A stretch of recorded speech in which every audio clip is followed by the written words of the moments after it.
Un bus de la Sotra a été incendié et un véhicule de la police nationale saccagé à Yopougon dans la nuit du 1er août 2025. Suite à cela, d'après les déclarations de M. le procureur de la République, près du tribunal de première instance d'Abidjan, des arrestations de plusieurs militants du PPACI ont eu lieu suite à une enquête. Vous retenez bien cela.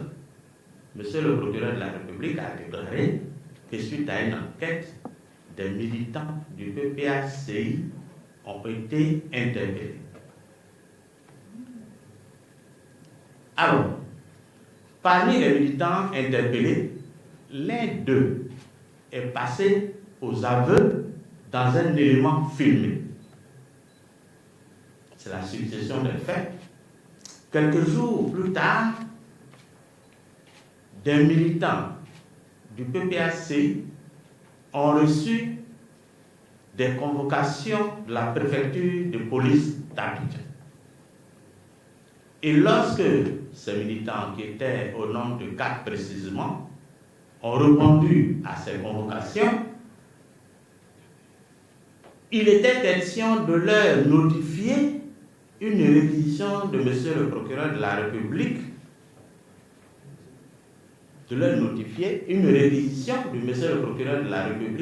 sur l'interdiction qui était faite à ces 4 membres de la direction du PPACI de sortir jusqu'à nouvel ordre d'Abidjan. La réquisition qui a été notifiée ce jour-là, il était indiqué que chacun de ces membres de la direction était interdit de sortir d'Abidjan jusqu'à nouvel ordre.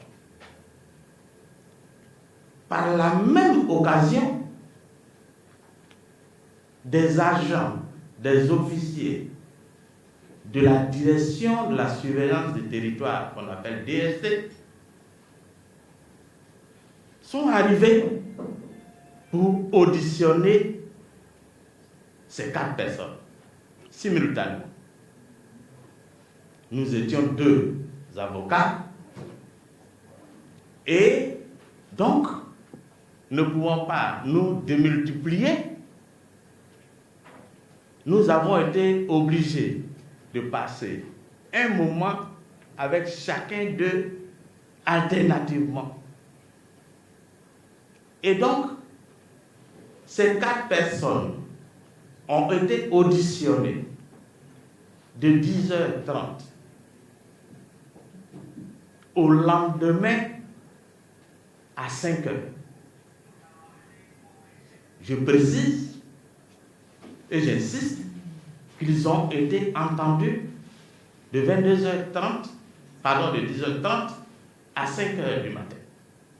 Et ce n'est qu'à 5h du matin que nous avons signé les différents procès-verbaux d'édition qui avaient été établis et il nous a été demandé de rentrer chez nous et nous sommes rentrés. Quelques jours plus tard,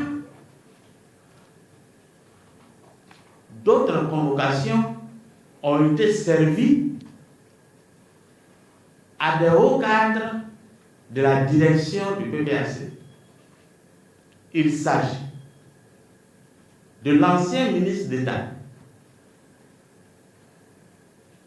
M. Lida Kwasi Moïse. Il s'agit également de son Excellence, l'ambassadeur Koné Boubacar, qui a été directeur du protocole d'État. Alors, il nous avait été dit dans un premier temps qu'il s'agissait également pour ces personnes de la notification d'une nouvelle réquisition du procureur de la République à ces 2 membres de la direction du PPAC. À notre grande surprise, il ne s'est plus agi de la notification de d'une réquisition du procureur de la République, mais plutôt d'une audition. Alors,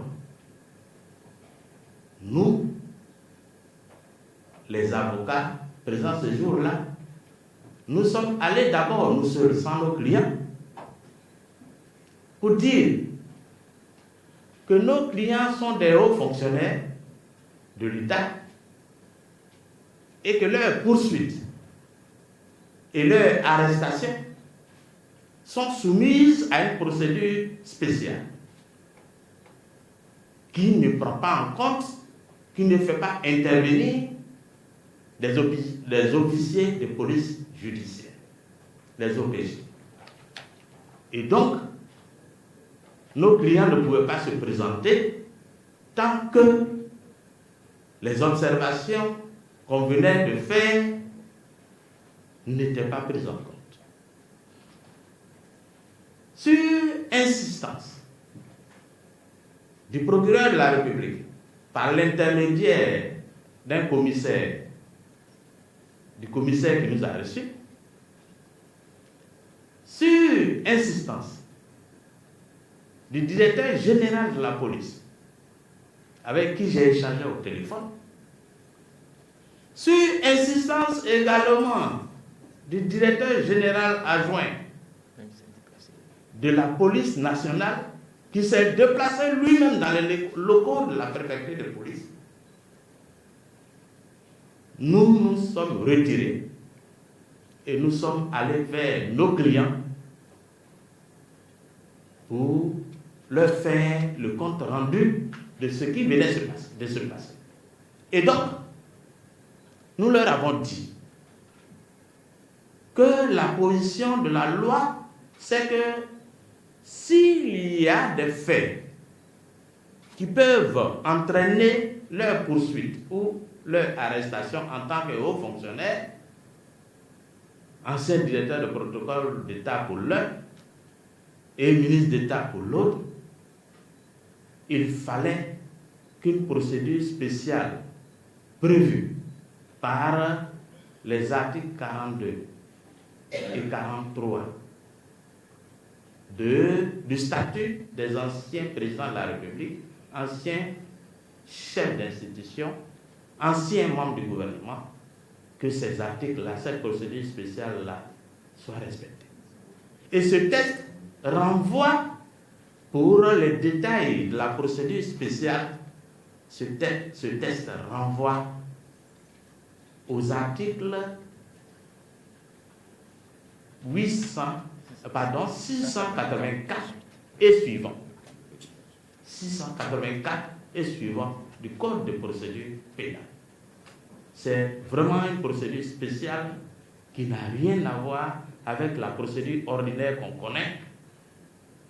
Et c'est seulement lorsque toutes les étapes prévues par cette procédure, c'est la procédure qui s'applique aux magistrats, lorsque toutes les étapes prévues ont été respectées, que nos clients pouvaient comparaître. Et donc, quand nous leur avons signifié tout ça, nous leur avons donné la position de la loi, ils ont dit qu'ils privilégiaient la sécurité et qu'ils ne voulaient pas braver l'autorité et qu'ils préféraient qu'on se rende à la préfecture de police pour faire prévaloir la position du droit, et eux aussi, ils allaient donner leur position. Voici les conditions dans lesquelles nous nous sommes rendus à la préfecture de police et nous y sommes arrivés à 22h30. C'est en ce moment-là qu'il nous a été notifié que la réquisition n'était plus ce qui était d'actualité. Et que désormais, une équipe, plusieurs équipes, je dirais, 2 équipes, de la direction de la surveillance du territoire étaient 2 équipes étaient présentes pour entendre, pour auditionner nos clients. Nous avons encore réitéré la position de la loi. Et encore sur leur insistance, nos clients ont accepté d'être auditionnés. Et de 22h30 à 18h le lendemain. De 22h30 à 18h le lendemain.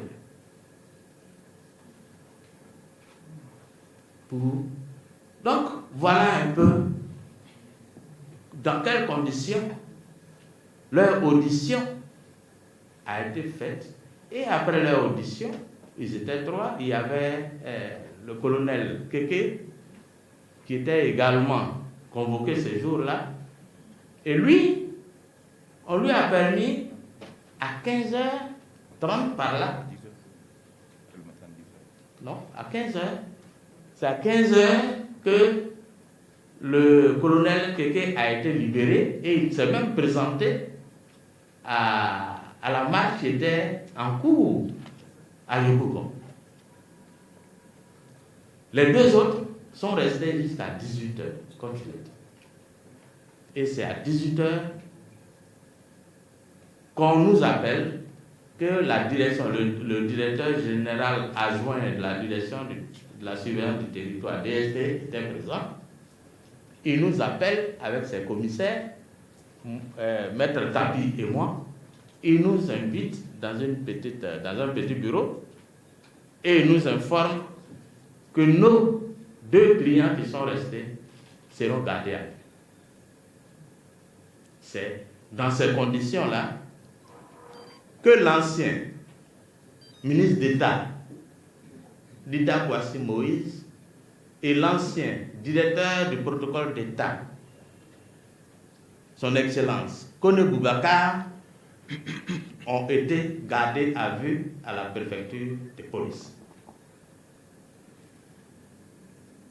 Après cette garde à vue, donc de samedi 18h jusqu'au lundi matin, nous avions été informés, j'ai été informé de ce que nos clients étaient en train de sortir de la préfecture de police et qu'on ne connaissait pas leur destination parce que je n'ai pas été informé suivant le circuit officiel.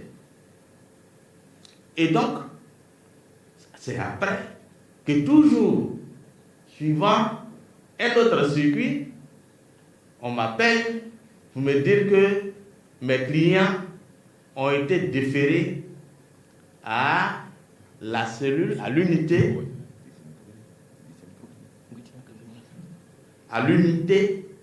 spéciale, c'est ça? Une unité spéciale antiterroriste. Unité spéciale antiterroriste. Cette unité est située à la 7e tranche aux 2 plateaux. Je me suis rendu dans la précipitation.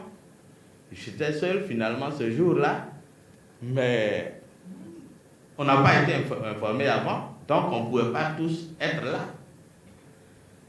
Et donc, je suis allé à l'unité spéciale. Et lorsque je suis arrivé, j'ai été surpris d'apprendre sur place que ceux qui avaient été arrêtés une semaine auparavant et pour lesquels nous avions également été constitués étaient présents et qu'on était en train de leur signifier leur inculpation.